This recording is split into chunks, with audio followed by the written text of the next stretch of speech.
All right, shalom, shalom.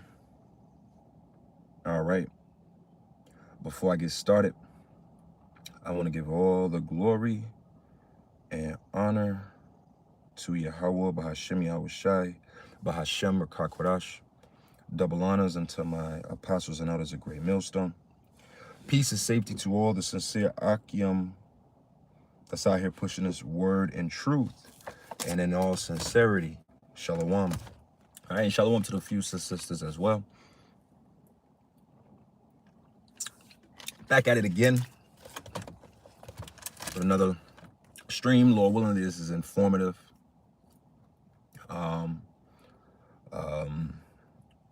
Getting straight to it. As the title of this lesson goes into boys to boys, all right, which is a play on the words of boys to men, because that at one point was for a lot of you, if you're not old enough, that was an old R&B group, but was once expected transition in life that is we all ignorantly think it still, or thought it at one point, that the progression from boys to men just naturally happens. Like it's just one day you wake up and you're a man, and yesterday you were a boy.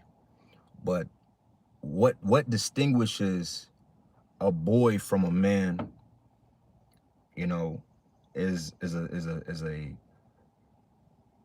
is not a question that gets asked enough. And in reality, most people shouldn't even honestly be holding this conversation. And only reason I'm able to even speak on this is because of the spirit of Yahweh Hashem Yahweh Shai and the understanding of the scriptures that does an amazing job of pointing you in the right directions of the distinction between a boy and a man and a girl and a woman. But in this society, that's why the society is suffering. It's crumbling. I was reading a book, which I want to touch on a few points, and I'm rambling a little bit because I'm building up to a point. I was thinking about all of this and this lesson is not about him per se, it's not about that situation, but it's about the spirit of which a so-called man is coming in. So, you got this guy, Al-Azhar, that is still on a campaign of deflecting, and, he's in that Nino Brown spirit of, it's bigger than Nino Brown. And if I'm going down, I'm not, everybody else going down. So it's GMS's fault that because of XYZ. And I'm like, and it hit me. That's why I said it's not about him, because in reality, which we're going to get in the scriptures as well, he's really just a little boy. And I'm not trying to, this is not about disrespect. This is going to transition more into why the men of our nation are cooked, why the men of America are cooked, because in reality, they're not men. Just as much as these women. These aren't women.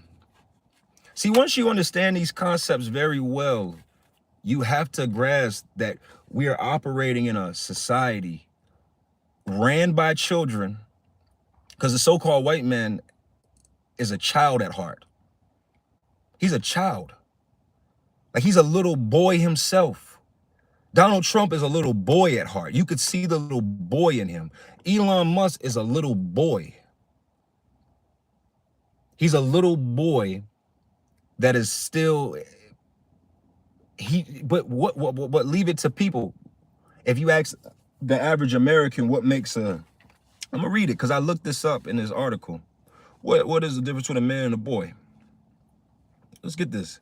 Because the majority of you will say, a man pays bills and provides, and He does these things. It's like, well, we live in a world where women pay bills and provide. So does that make the woman a man? And then this is where the conflict comes up, where women are like, well, wait, what? Well, if that's the case, then I am da da da da da da. Do you see? This is how these gender wars.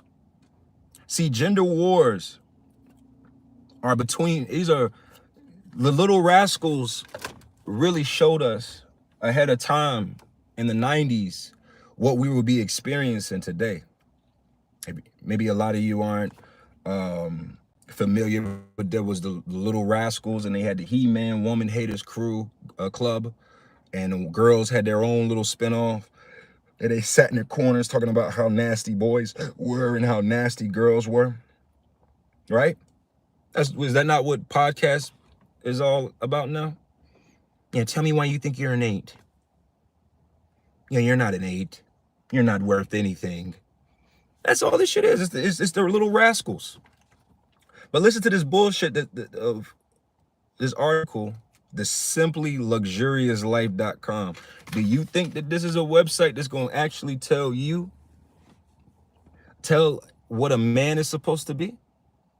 Does this even begin to? But this is the type of energy that is pushed out here. You have homosexuals telling men how to be men. Think about these concepts. This is what Babylon the Great is. This is what America is. You have terrible women with loud platforms telling women how to be wives. Sprinkle, sprinkle. All right. Now listen to this.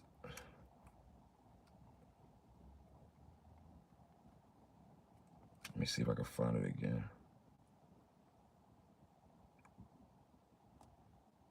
Okay, independence. Now, listen to this and tell me, does this not sound like something a woman wrote, or is this something a man wrote?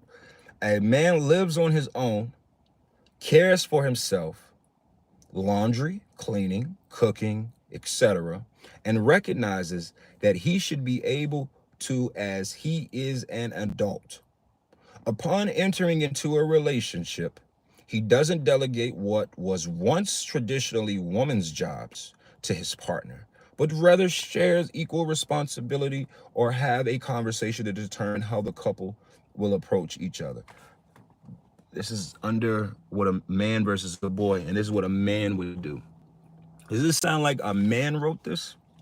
What kind of man wrote this?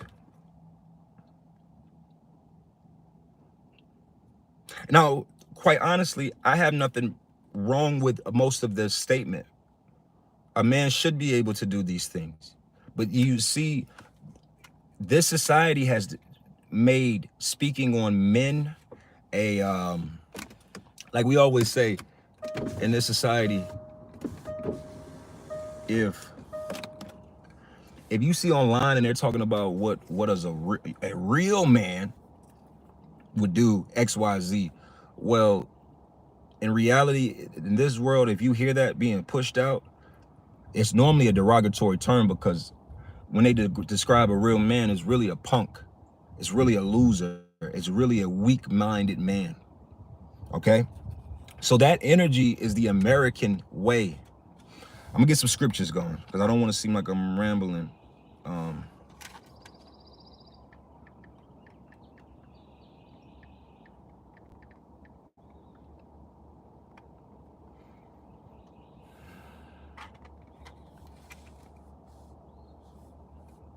Hold on. Let's see.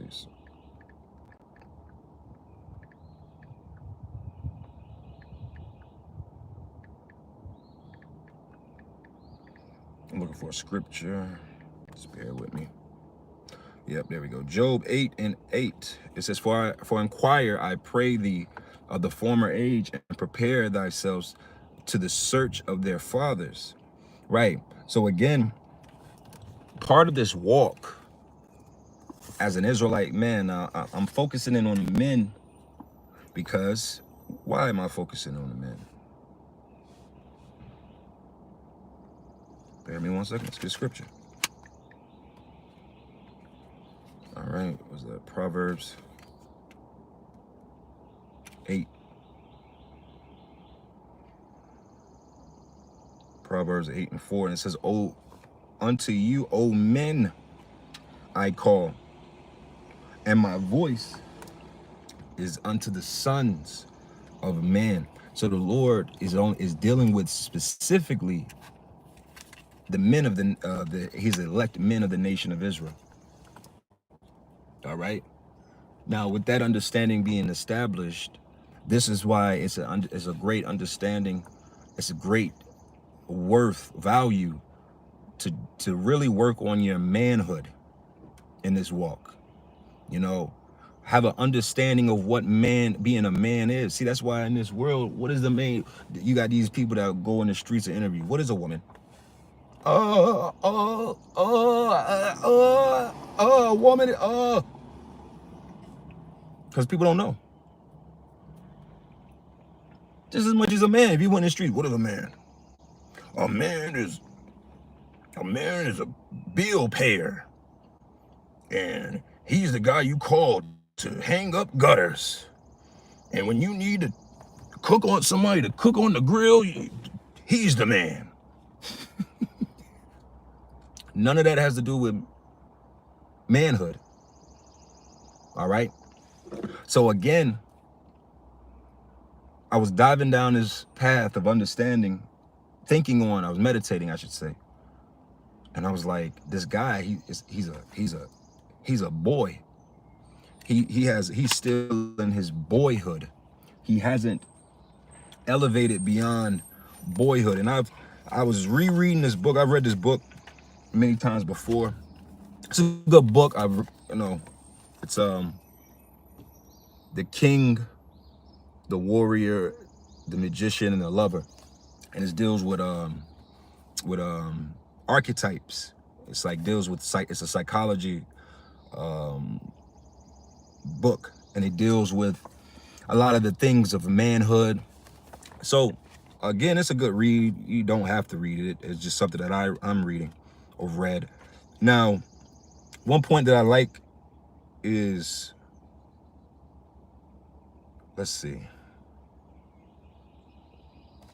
I want to read a few different points I have highlighted here.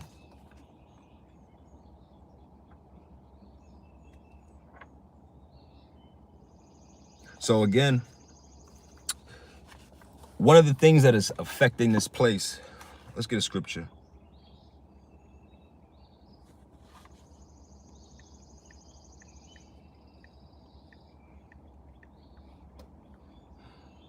First Corinthians 13:11, and it says, "When I was a child, I spake as a child, and I understood as a child, and I thought as a child. But when I became a man, I put away childish things." And that is a very important, very masculine, very strong spirit, very strong scripture right there. Let's get that in the BBE and see what it says real quick. Because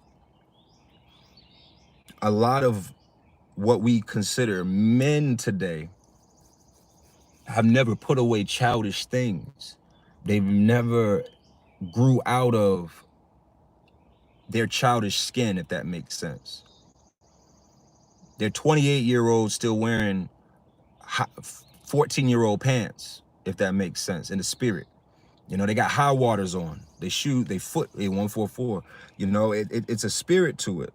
So again, let's see what it says in the BBE version of the scripture, 1 Corinthians 13:11. It says, "When I was a child, I made use of a child's language, and I had a child's feelings and child's thoughts." You hear that? "Now that I am a man, I put away the things of a child." So you got to put away your childish thoughts, your childish feelings. You know, all of that has to be put away, because in this society, and that's why, again, the Lord, the path that us sincere men are on, the straight gate, is actually our rite of passage, which this book goes into as well. You know, it's our ritualistic ritual passage of going from a boy to a man in the spirit. And that's what's so heavy about it. See, the hardnesses of life, the trials and tribulations, the experiences. This is what builds you up to be not a boy, to be a man. And this is not talking about you being a man because you got a beard on your face, or you got hair on your balls, or you could create children.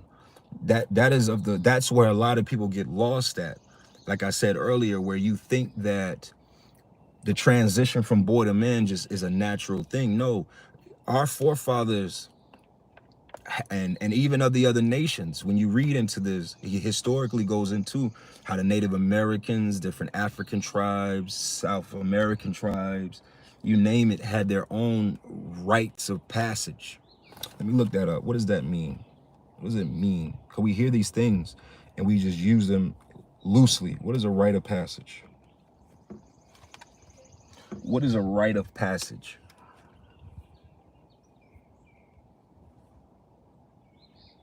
All right. A rite of passage is a ritual, ceremony, or event that marks a significant transition or milestone in a personal life, often signifying a change in status or role with a community. So us doing this walk, for us, this is literally our rite of passage. All right. That's what this is. That's what the straight gate is. Most people don't have a rite of passage, so they've never been forced. See, a lot of people, like I say, think that you're a man because you pay bills. You pay bills. You pay bills because you a slave. Slaves pay bills. It doesn't matter whether I'm trying to get into your pineal gland with this. Your slaves pay bills. Boys, girls, men, women, slaves pay bills. You are not a man because you pay bills. Okay? Let me read this. So this is page 5 from this book again, right?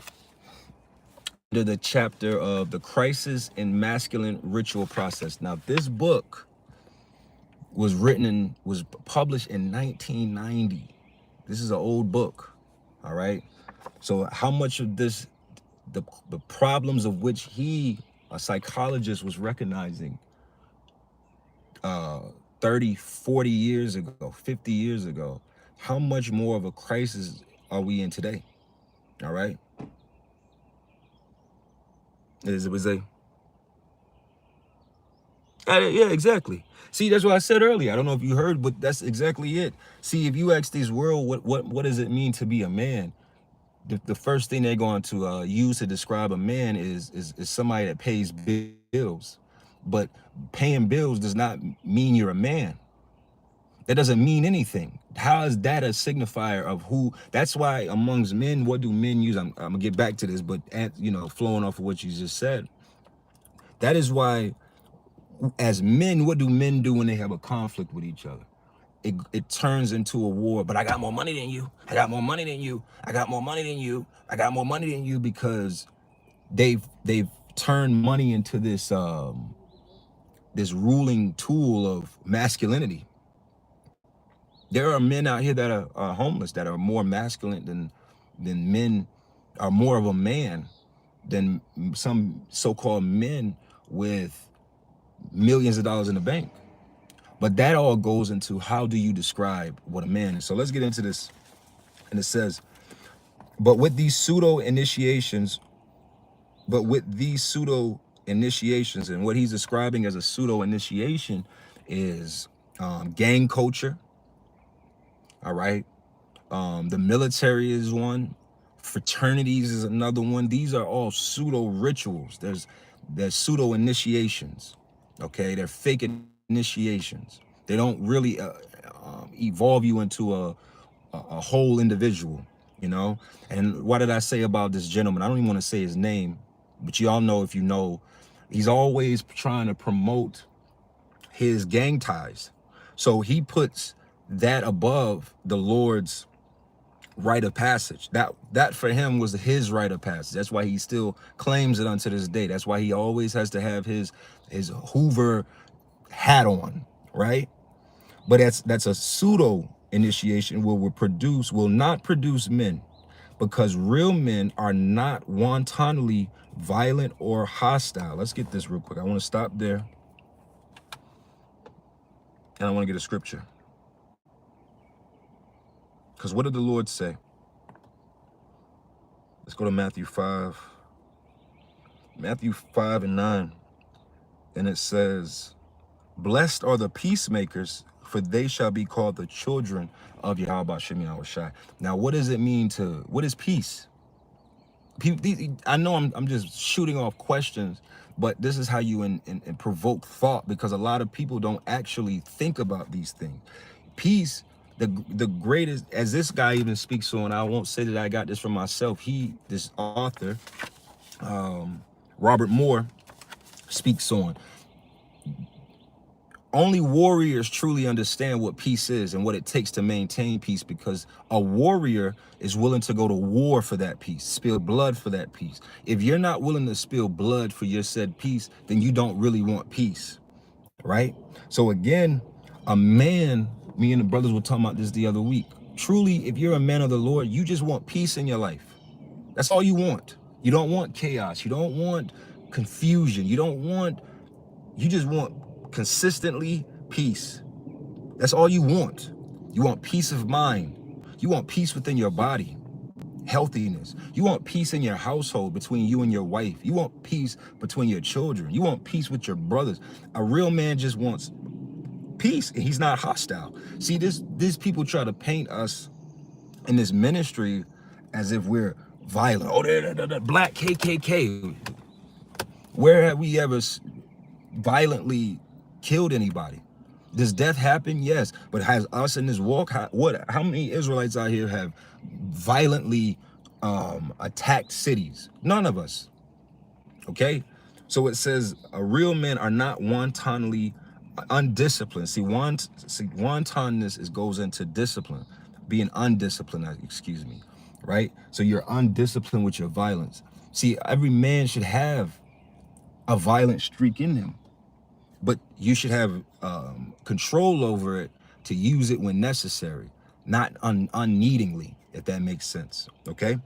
But it says, but boy psychology, which we're focusing in here, which we look at in more detail in chapter 3, is charged with the struggle of dominance of others in some form or another. See, a lot of people try to voice this bullshit about us, especially here at Great Millstone, that what we are, they try, which is all lies, in the senses of we don't, like you're oppressed and all of this extraness, man. You know, no, we're kind with each other. We're considerate of each other. The scriptures say that the world shall know you by the love that you have for one of each other. We're very loving with each other. We don't look to dominate each other. See, these other groups, they're looking to dominate you. They're looking to basically put you in captivity underneath their said ego. Their ego has you enslaved. And a lot of these groups don't even realize it, okay? So it says, as a struggle of dominance of others in some form or another, and is often caught up in the wounding of self as well as others, is a sadomasochistic, okay? So this whole, and I'm only touching on this because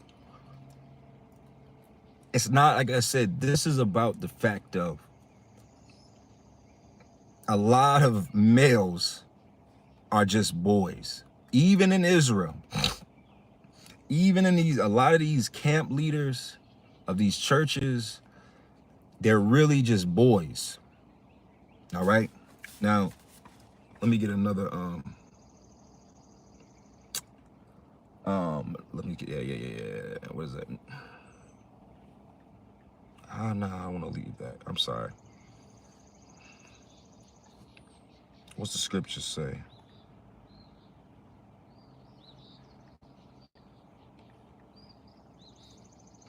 All right. This is 1 Timothy 3:6. And it's, well, let me see what it says above it. See, now hold on. I'm gonna finish this up and I'm gonna read this. Could tell me that doesn't line up with what I'm reading actually. All right. Now it says male psychology is always the opposite. It is nurturing, generative, not wounding, and destructive. So nurturing, it's about building up. Our apostles and elders and are the ultimate, they are great examples of men. All right, and this is not flattering words. This is just the truth of it and the understanding of they nurture us. That's why the scriptures speak about the sincere milk. They actually give us the milk when we were younger to build us up. They provoke us with love to be better men, be better individuals, be healthier. You know, that's nurturing. See, any men are supposed to be nurturing by nature. You know, a lot of men, which are boys, as we're reading, have this thought process that the idea of being a man is everybody serving you. All right. It's all about serving you, you know, serving your wants, your needs, your desires. And in reality, you as a man, you may hate to hear this, but you're actually the first servant in your house. You're the first servant there.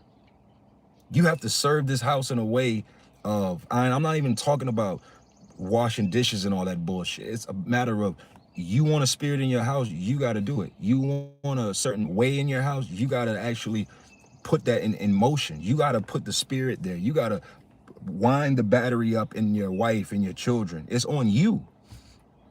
All right? Give me a second. That's what Yahushua was, who the world enemy calls Jesus Christ. He washed the disciples' feet. He was nurturing. He fed the people. He taught the people. That's nurturing. He didn't come, as he said, I didn't come to be minister. He didn't come for people to worship him and to be at his feet. It was for him to do the work as he did. So again, this whole boy energy is all about, yeah, me getting praise, me, you feeding my ego, the self validation. I need to be validated. I need to be told how great I am, how to make me feel good. Do this for me, give me. Until you become what? A responsible man, and then you consider the thoughts of others. Then you got to nurture your children, your wives, family members, friends, however that may go. All right. So again, let's get this scripture. This is 1 Timothy 3:1, and it says, this is a true saying, if a man desireth the office of a bishop, he desireth a good work.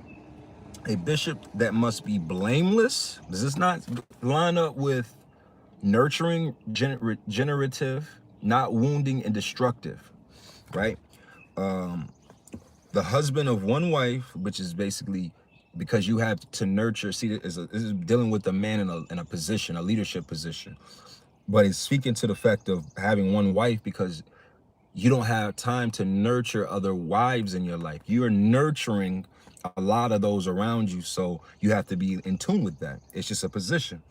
Vigilant, sober, of good behavior, given to hospitality, apt to teach, not given to wine, because why? Typically when people who drink a lot, they don't control their emotions, and they can become destructive and wounding. You get that Hennessy, that hen dog in you, and you looking to fight.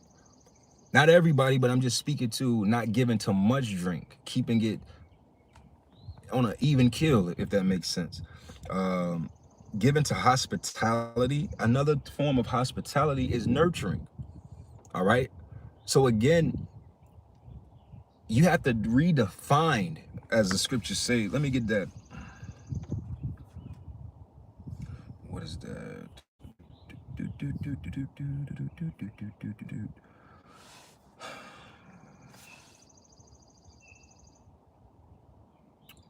What were we just reading? I slipped my mind again. Getting old. All right.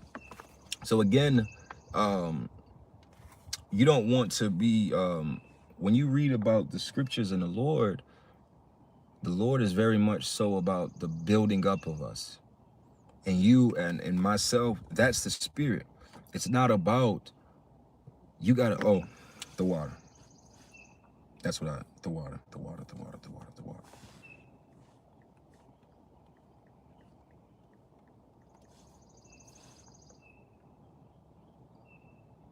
This is 2 Corinthians 5:17.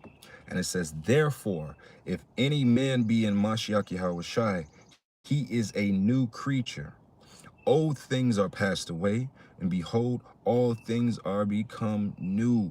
So you understand? So even when the Lord wakes you up to this, he's giving you an opportunity to put away the old. And that old is not, you're not just going to put away that old in the first 6 months.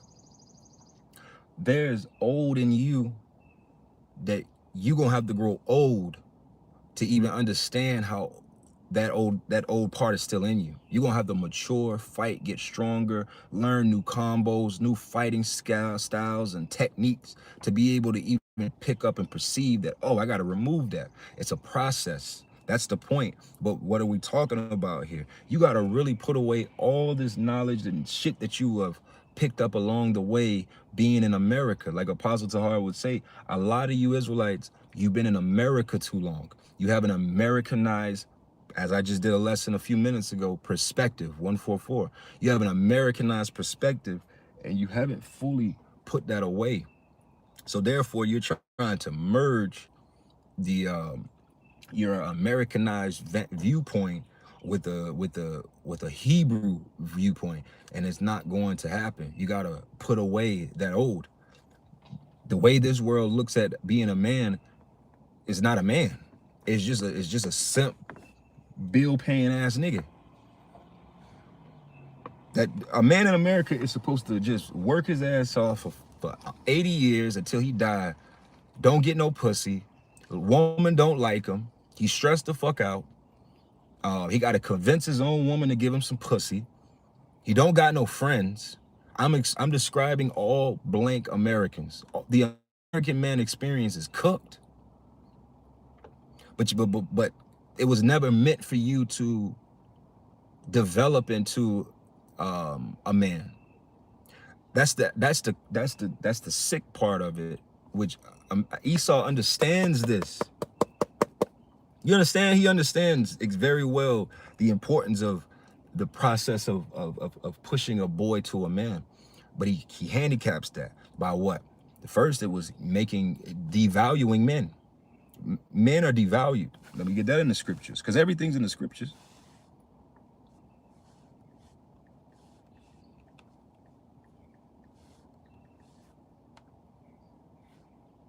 All right, this is Jeremiah 31:22. And it says, how long wilt thou go about, O thou backsliding daughter? For the Lord have created a new thing in the earth. A woman shall compass a man. So women are actually on a higher level. They're stronger than men in this society. It's because the Lord is punishing his men for us going against him. So a lot of men, the male experience is diminished.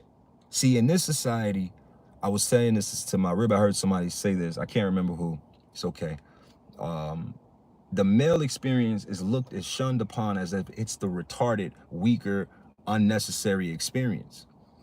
That's what America has done. It's made it where the male experience is the retarded experience. Like, you know, when really it's the other way around. That's why women are losing their fucking wits, because women were never meant to be in the position that they're in as a whole at all. Women were meant to be sheltered with themselves, away from the world, with their husbands. All right? That's the way it was. The women were not meant to have to do something every fucking day, or get in a car and drive and be stressed and pick up 50-pound weights and jumping off of trucks and all this shit. They were not meant to. But that's why this world is surely, and actually not even slowly, that's why it's tongue twisted. It's quickly transitioning back to women realizing the importance of men. That's where you get your Isaiah the 4 and 1s, where 7 women shall cleave unto a man, because again, it's not about the women. That's another thing. It's about the fact of the type of man that is going to be able to have the strength and the fortitude to be able to maintain and have 7 women submit themselves to you. A majority of men are not in any way, shape, or form, or any ability for really any woman to submit to them or come on to them. You know, that's why average man is getting the average blank American man. That's black man, American man, Puerto Rican American man, Chinese American man, white American man. Anything blank American man experience with a woman is through your woman. If you are identified as a blank American man and you have a woman, she hates you. I'd bet money on it. She don't like you. You struggling with her ass. She don't respect you. She don't think she wishes you would fucking die. You really, through the spirit, she really wishes you would die. Fuck a breakup. All right? Trust me, I hear the conversations. Okay? That's just the reality of this world, because this experience is tainted. You're not, it's a bunch of boys and girls pretending to be men and women. Okay? So again, where we at? I was reading the scripture, I believe. Let's see where I was. Yeah, so women have compassed a man. Let's see that in the BBE, what it says there. Jeremiah 21, 31 and 21. Jeremiah 31.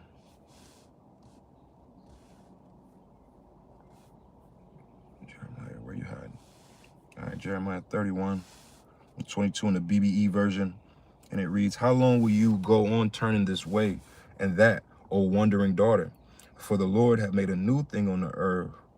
A woman changed into a man. See, the scriptures say a woman changed into a man. Because if that's just your definition of what a man is, a man has a job. A man pays for his bills. A man takes care of his responsibilities. A woman pays her bills. A woman works. A woman takes care of responsibilities. Oh, hey, you got a lot of women that are amazing at hanging sheetrock. It's a lady I watch on YouTube. Her name is Sheetrock Shouty. And that lady be in there, man, she put a lot of men to shame on how good she is at hanging sheetrock and mudding and taping. She's been doing it 20 years. So again, does that make her a man? Does that make her a man because she has a business that makes money? She's doing labor. She's doing physical labor work. Does that make her a man? No. That makes her a woman that has a business that hangs sheetrock. Our people are cooked here. Not a fact. Let's get that.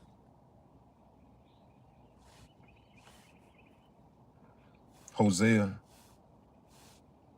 6. This is Hosea 6 and 4. No, I'm tripping. Hosea 4 and 6. And it says, for my people are destroyed for a lack of knowledge, because thou hast rejected knowledge. And see, even with this, you don't need, per se, this book to figure out what I'm saying. I'm using what this author wrote in this book and tying it into what the scriptures say, right? But nevertheless, our people are destroyed for a lack of knowledge of who they are, and they reject knowledge. See, the Lord tries to give you the right answers and the right ways onto how he said his perspective, his sight on what is a good man and a good woman. That comes from the scriptures. And this man knows it. This author, my man Robert Lee Moore, I read a lot of his books. I've done lessons on one of his other books that was a spinoff on it. Cause see, in this it's a series. He has this book is the king, the warrior, the magician, the lover, but then he highlights and focuses in on specific ones. So he has one that deals with being a king, and he speaks about what was the difference between the Hebrew kings and the Egyptian kings. And the one thing that he said that I was like, that's a spirit, is the difference between the king of Israel and the king of other nations is a Hebrew Israelite king was a servant king. right? We're servants. The prophets are servants. The king is servants. We are a service-based nation. So we're the ultimate of man because we are naturally put in our positions. See, these other kings, they rule from a boy perspective because, what is it? The Xerxes energy. Bow before me. I'm gonna step on your back. You think that is that wounding and damaging, or is that nurturing and generative? You understand what I'm trying to say? So the Lord has majority of the world males in a boy state of mind. But the Lord, the men of the Lord are the only ones through the Spirit, and being completely honest, is the Lord is working on them to build them into being men. Matter of fact, what is that? Hebrews 13. Let's get that.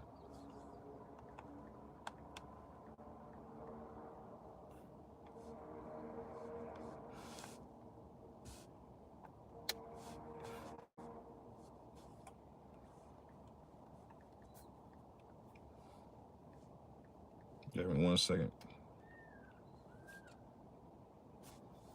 Hebrews 12:7. And if ye endure chastening, Yahweh Bahashim Yahushai dealeth with you as with sons. For what son is he whom the Lord chasteneth not? So the Lord chastens his men, the prophets, the servants, all right, because he is pushing them from boy to man. If you're not in that situation, if you're not a prophet, if you're not a teacher, if you're not a follower, if you're not working towards serving Yahweh Shem Yahushai, then you're not being elevated or evolving from a boy to a man. Because I'm telling you, you got a lot of 60-year-old boys out here. You got a lot of 100-year-old boys out here. You got a bunch of 40-year-old boys out here. You got a bunch of 50-year-old boys out here. You got a bunch of 100-year-old little girls out here. You got a bunch of 90-year-old girls. They're not women. They're not. They are children because they were never pushed through the Spirit, because there's no physical push here anymore. There's no rite of passage anymore. You took on these ways that the devil put on you and said, yeah, a woman wouldn't let, a woman would never let a man tell her what she can't wear. Yeah, and a woman wouldn't let you, I'm a woman. You can't tell me what I can wear. What the fuck does that have to do with being a woman? Yeah, I'm a woman, so I don't have to, You hear all these talking points? These talking points are of the devil that you assholes have adapted, as you're adopted and adapted to make your own, as in being from, to fill this void of you knowing that you're not a man or a woman. All right? Now, let's see if there was anything. I've been going for a minute. It's all good. I'm probably gonna close up here in a second anyway. Yeah, so again, yeah, that's it.